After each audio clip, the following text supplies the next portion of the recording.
been linked with a move to Manchester United, as well as talking Ugarte, Kobe Mainoo staying, as well as some other interesting Manchester United stories. Now let's get into it without further ado. Now the first thing that I want to talk about is Kobe Mainoo staying at the club. Now according to sources, according to Fabrizio Romano, Kobe Mainoo is expected to stay at Manchester United now until the summer, with no exit expected, according to Fabrizio. Now, for me, this is a brilliant move. I think Mainoo's a guy who, for me, is a generational player and someone who Manchester United should be looking to build this team around.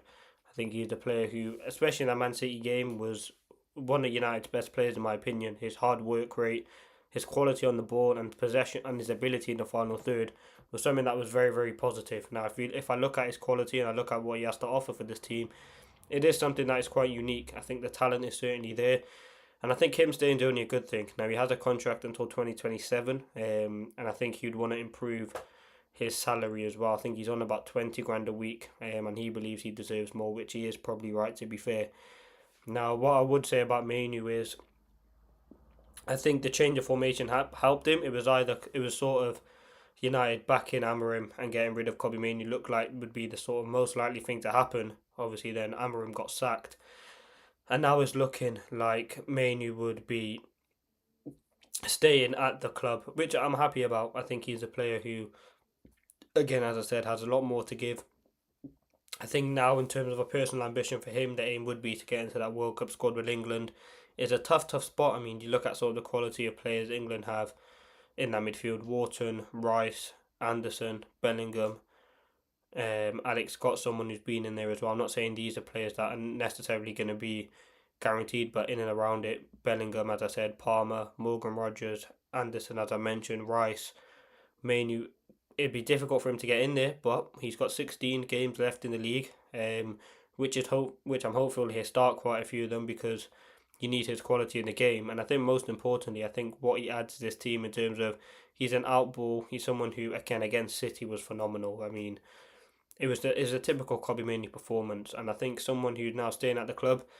It's interesting to see because, again, as I said, United were kind of ready to let him go at one point in the January window, and it shows how things quickly can change. He now will be staying at Manchester United beyond the window, and yeah, I think that's something that not many people expected. I think that Amorim sacking, obviously, he was probably the main guy to benefit from that, and I think that from his perspective, he's probably very, very happy with that. Now, the next thing I want to talk about is not Ugarte quite yet, Ruben Loftus-Cheek. Now, Ruben Loftus-Cheek has been linked with the move to Manchester United. We'll go through all the stories that kind of come out from it. So, despite Mainoo's change of heart, United are still deliberating on whether to sign a new midfield in the January transfer window. They expected to hold a meeting at Carrington this week, with Michael Carrick will join Director of Football Jason Walcott, Head of Recruitment Christopher Vavell, and other key figures in the football department to discuss the possibilities. They are reluctant to pay a fee and would prefer a loan move until the end of the season. It is understood that they are unlikely to move for Ruben Loftus-Cheek or Ruben Neves. So, listen, he was linked to United at some point today, but it's looking like Ruben Neves and Loftus-Cheek actually ain't going to be the options. Now, what I would say about a Loftus-Cheek is actually crazy in 2026. You're talking about a player like Loftus-Cheek coming to the club. Now, I don't think he's a bad player, but is he the sort of level and player that you want to be at the club? Absolutely not. I think, yes, he's a talented player. Maybe 5 to 10 years ago now, it would have been when he was breaking through at Chelsea, but it just didn't quite work out for him. Now, I know obviously he's looking to leave Milan. His minutes have been scarce at the moment, and I think he's a guy who would benefit from a move. Again, he probably has his own personal ambitions, like Mainoo, to be in that England squad. So yeah, I think Loftus-Cheek for me would be a no, and that's all kind of has to be said. I know United, it'd be kind of typical of them to go out and get a cheap option and scramble, but we know that United are trying to move away from that sort of approach in the transfer market in terms of not making sporadic signings. I mean, you look at all the late signings that we made in January windows, or not late, but kind of stopgap signings, Sabitzer, Igalo, I believe Weghorst, like these sorts of signings just to fill gaps, to give the fans a bit of buzz. It's something that United are trying to do now. In terms of Loftus-Cheek, as I said, he's not a bad player. He doesn't even fit the profile that Manchester United need. We need a deep lying number 6. Basically, a Casemiro that's 5 or 10 years younger. realistically. And is Loftus-Cheek that? No, I think he just got some good assets. But as I said, the fact that United are going for him is a warning sign in itself. Now, the midfielder that I would go for would be João Neves. No, I mean, I would go for João Neves, but he's not going to leave PSG. João Gomez from Wolves, I think he's definitely a unique option. He's 24, got Prem experience, could potentially be leaving Wolves in the summer. Well, probably won't leave Wolves in the summer if they do when they get relegated, should I say. But for me, Loftus-Cheek would not be the player that I'd go for. I'd go for someone who's a bit more younger, but also with sort of the profile that we need. And obviously, there will be meetings going on to kind of decide who United want to bring in. They've been offered Loftus-Cheek apparently, and he's keen on the Premier League return. We've also discussed Besiktas midfielder Ndidi. I mean, what are United doing? Do they not understand that we're in need of a top class quality midfielder, not a below average player? We need Anderson. Like the top 5 midfielders, let's talk about that. The top 5 midfielders that I'd go for would be Anderson, Wharton, Baleba, João Gomez, and if I had to pick a 5th, Angelo Stiller, Ruben Neves, one of those two to take the top 5 position. But that we should be going for the upper echelon of players. So the fact that even Ndidi, Loftus-Cheek have been linked with a move to Manchester United is sort of a cause of concern, because they shouldn't be joining the club whatsoever. They're not, as I said, they're not bad players, both of them. And again, Ndidi was someone who I really wanted at United maybe 5 years ago now. But he's getting older. I don't think he's as good as he was obviously 5 years ago. And I think it would be a problem signing him. But again, Ruben Loftus-Cheek, would you want him to join the club? We will have to wait and see what does happen with him at this moment. But as of now, Loftus-Cheek is unlikely to join Manchester United. My thoughts really, don't really care. Don't want him at the club. I don't think he's good enough. I don't think he has the...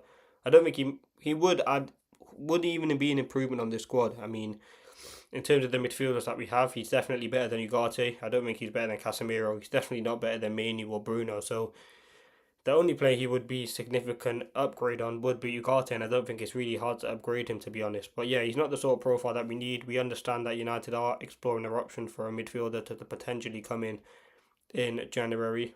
Again, though, we know that United have reiterated so many times that they're not just going to make a signing for the sake of it. They're going to make signings to believe for the long term and players who can fit the club vision. For example, in Burmo, he's 26. You sign him long term for another 6 years at least, you'd say. Cunha 26 as well. Sesko 22. So yeah, that's the sort of way that they're trying to go. But Loftus-Cheek, as I said, the fact that Ineos are considering this, the football people need to be questioned, because again, he was a player who was on the radar, as I said, 5 to 10 years. No, not even. I would say 8 to 10 years ago now at Chelsea. So let me know your thoughts on that. Now, the next thing I want to talk about is Manuel Ugarte. Now, Manuel Ugarte could potentially be on his exit away from Manchester United. Now, we'll be going through what has been said by The Athletic. I've given you my opinion on him potentially leaving the club. Now, Ajax have made an inquiry over Manchester United midfielder Ugarte, but at this stage, a deal is considered unlikely. The Dutch giant want a new number 6 and have the Uruguayan international on their list. They've been looking at a loan with no long-term decisions expected this month due to Jordi Cruyff only starting as sport director on February 1st, but Manchester United have declined Ajax proposal, which don't make any sense to me. Ugarte for me would be one of the main players I'd look at selling. I don't think he's good enough for this Manchester United midfield. I think a lot of money was invested into him, and ultimately he hasn't sort of turned into the player that you'd want. Now, what I would say about Ugarte, I don't think there has been enough development of him. But in terms of ability, you can see from him, he's just not a Manchester United level player. And as I said, 60 million or 50 million pounds was invested to bring him to the club, and it's not been an investment worth it. And Amram even talked about how Ugarte was not even the player that he saw at Sporting. Listen, Ugarte was at PSG when we signed him, and he looked very good. At PSG, he had a good game for them, and that obviously led United to get it. And at the time, obviously, I remember Twitter was going crazy. People were saying, Ineos madness, look what they've done. And then you look how that turned out. And I think he is probably the worst signing under Ineos that they have made. Again, for his age, for his price as well. It kind of made sense at the time, but it just didn't work out.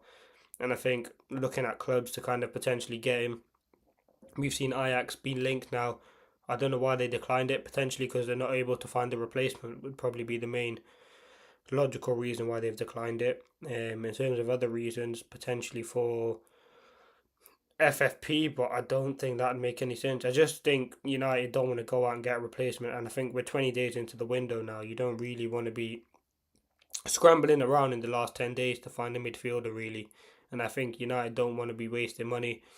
And again, simply with not knowing who the manager will be in the summer, they don't really care about spending money in this window. Now, as I said, clubs that have been interested, these are just some of the clubs that I've seen be linked to Ugarte in recent weeks. Juventus, Galatasaray. I think they would be all clubs that would suit Ugarte, if I'm being honest. I think just getting him at Manchester United should be the aim at this current moment. And that's sort of my thoughts, really. Now, if you look at his contract at Manchester United, it goes until 2029. So he joined in 2024, so it was an initial 5-year deal with an additional year. So again, it's not like he's on a 3-year or anything. He's still got, 3 years left on his deal. I think if you look at the time when United signed him, it was a lot of hype around him, as I said, but he just quite hasn't lived up to that.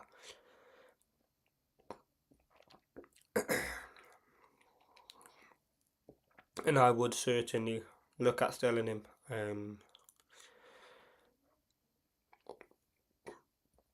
In the summer, because I think it's a move that makes sense. It gives us potentially 20 to 30 mil that you can invest into other areas of the squad, and it gives you sort of, as I said, an avenue just to really explore another player, whether that is, as I said, as a João Gomez as an option, Angelo Stiller, someone on the cheaper side of things. But I don't think Ugarte is good enough for United, and you can see that in the manager selection. Yes, he came on in that City game, but long term and in the big games, we'll see if he does start. But I do expect it to be Mainu going forward. Mainu paired with Casemiro. So let me know your thoughts on Ugarte. Would you want to see him leave Manchester United? For me, I think it's a no-brainer, really. Getting him out of the football club would be a priority, in my opinion. And he's definitely a player who, again, hasn't lived up to the expectations, and he struggled, really, to get anything out of this move to Manchester United that has been positive.